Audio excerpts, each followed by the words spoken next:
लेकिन जरूरी नहीं कि हर शिकार कामयाब हो। शिकार के दौरान वाइल्ड डॉग्स अपनी तेज सूंघने की शक्ति पर भरोसा करते हैं। वुल्व्स में यह शक्ति सबसे ज्यादा होती है। जहां एक जर्मन शेपर्ड के पास 225 मिलियन सेंट रिसेप्टर्स होते हैं, वहीं एक वुल्फ के पास होते हैं 280 मिलियन।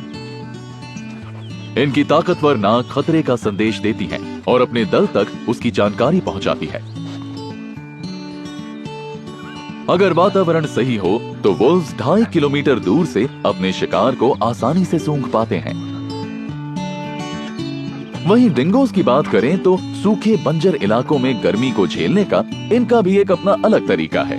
क्योंकि इनके सिर 180 डिग्री तक घूम सकते हैं, तो ये रेगिस्तानी इलाकों में दूर दूर तक अपनी नजर को फैला सकते हैं। इनके नुकीले और त्रिकोण कान इनके शरीर के तापमान को नियंत्रित रखने में काम आते हैं। डिंगोज सिर्फ अपने कान और पंजों से ही पसीना छोड़ते हैं। इनका छोटा फर भी इन्हें ठंडा रखने में मदद करता है।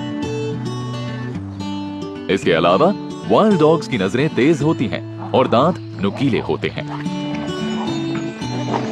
ये दिखाने के काम भी आते हैं और खाने के भी।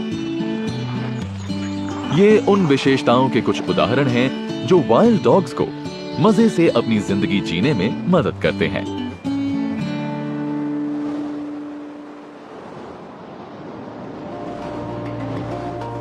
जब 65 मिलियन साल पहले डायनासोर्स की प्रजाति खत्म होने लगी थी, मैमल्स की प्रजाति बढ़ने लगी थी। प्राचीन कार्निवोरंस इस प्रजाति में सबसे पहले थे, जिसमें मौजूद थे प्राचीन कैट्स और डॉग्स। उसके बाद ये दोनों दल अपने अपने रास्ते चल दिए और फिर डॉग्स के सबसे करीबी रिश्तेदार जैसे कि बेयर्स और सी लायंस ने विकास का अपना ही रास्ता चुना। फॉसिल्स से पता चलता है कि पृथ्वी पर डॉग की प्रजाति के पहले सदस्य लगभग 40 मिलियन साल पहले आए थे। दुनिया के सबसे मशहूर प्राचीन कार्निवोर्स नॉर्थ अमेरिका के डायर वुल्व्स थे। वो लगभग 2 मिलियन साल पहले तक जिंदा थे और वुली मैमथ जैसे बड़े जानवरों का शिकार करते थे।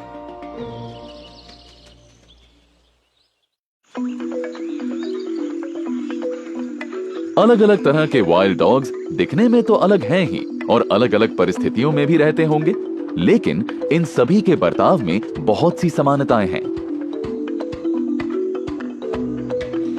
बड़े केनाइन्स जो खाने में ज्यादातर मांस ही खाते हैं, वो झुंड में रहते हैं। अफ्रीकन वाइल्ड डॉग्स के झुंड में कम से कम 6 से 40 सदस्य तक हो सकते हैं।